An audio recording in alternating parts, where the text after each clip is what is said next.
Hey there, welcome back to my channel. My name is Angel, and today we're going to be doing a bit of a discussion on manga that I want to read, manga that I recommend to you, and all in the genre of horror. The first one will come as no surprise if you've been on the channel with me for a little bit, and this is just any Junji Ito manga. Junji Ito is an amazingly talented horror mangaka, and just everything they write is extremely gruesome, body horror, disgusting, trippy. It's just so messed up. I just want to mention Romina. This is one of their newer re-releases in English, and this is about a girl whose name is Romina, and her father discovers this planet slash moon kind of thing out in the deep recesses of space, and he names it after his daughter, so the planet is now Romina. It's very quickly becoming closer and closer to Earth, and start seemingly like devouring other planets and moons as it comes closer.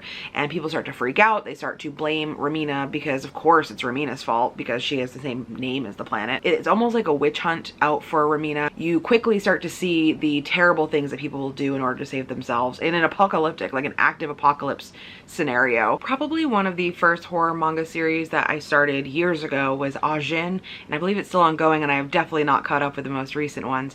But this is about a character that actually dies very horrifically and finds out that he's pretty much unkillable, and he's not the only one like this. He kind of gets recruited into this other group of people that have also experienced death but did not die, and he starts to be able to see these weird supernatural creatures that are kind of linked to other people that are also in this strange sort of immortal existence. The series now has a Netflix adaptation, so if you're not sure of the concept and want to see how gory and gross it is, I would go check that out. It's pretty good. I just don't personally like the animation style. The reason I liked it is because this concept of seeing something in another almost like dimension was very interesting to me, and I thought it was for once an action-packed kind of manga that I really enjoyed, as well as offering this supernatural paranormal sort of aspect. One that I read most recently was actually Happiness, and I read the first volume in this series, but it is quite a long series at this point. This is about a high schooler who gets attacked in the middle of the night, and this girl hovers over him and is like, oh, do you want to be like me or do you want to die? And he's like, I don't want to freaking die. And so she bites him and turns him into what can only be described as a vampire. It's not terribly clear yet, but from this cover I'm assuming he's a vampire.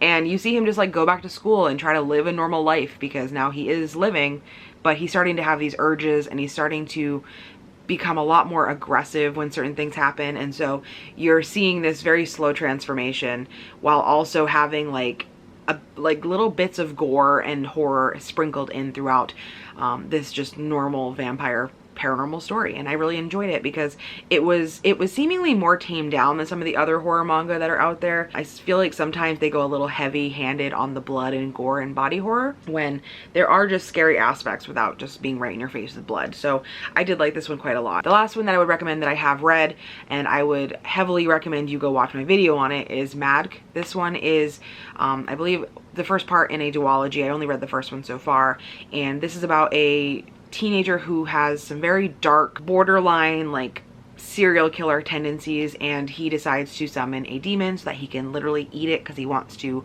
eat human flesh, but he doesn't want to be sinful and disgusting. So the demon arrives, he eats him, and the demon's like, so we're not gonna have sex?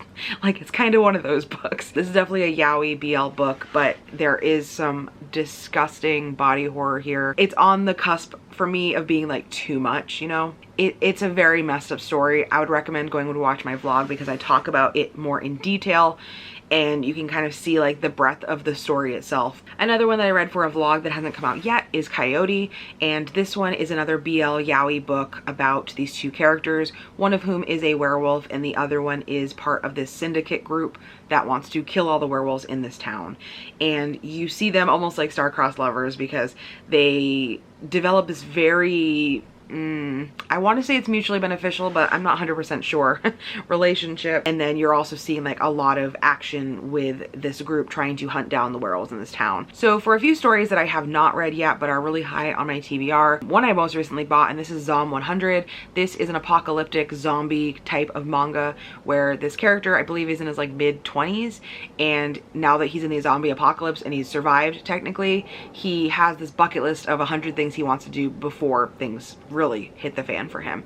And I've only skimmed through it so far, but there are some really messed up things that he encounters, and I'm super excited to see this one. Another one is one that I've started watching the anime for, and this is Jujutsu Kaisen. This is a series about a group of, I guess they are technically like energy sorcerers that are trying to control this evil energy in people. Most notably from the first episode, and I'm assuming the first volume, is that this one character is trying to destroy a cursed item, an object. It's like a finger, and in order to destroy it, the easiest thing is to eat it, and then he kind of like embodies a bit of the demon in him, and that's an ongoing plot line throughout the actual manga and anime.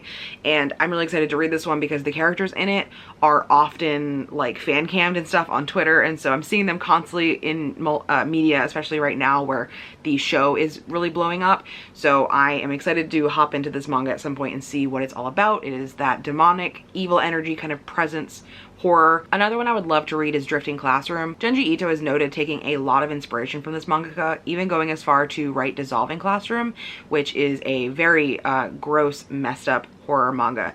And Drifting Classroom, I believe, has to do with a classroom that literally, like, the school itself gets lifted and put into another universe where things are really going awry. And then the last one I do want to mention is Battle Royale, which I believe is both a novel and a manga. This is about a school where all of the students, I believe, are forced to kill each other, like fight each other to the death. I have heard a lot of great recommendations about the book itself, so I am really interested in reading the manga. That is all I have for today. I hope you had a lot of fun with me and talking about these manga. If you've read any of the ones that I haven't read yet, please let me know down below. I'd love to hear your thoughts and if you think that it might be something I'm interested in. Otherwise, thank you so much for watching. Leave me like an orange or a peach emoji down in the comments. Let me know you got it this far. Or if you don't have access to emojis, just leave me a smiley face. I would love to see it. Otherwise, I will see you in the next video. Bye. Baby, something about you makes me feel like crazy, dumb and lazy about you.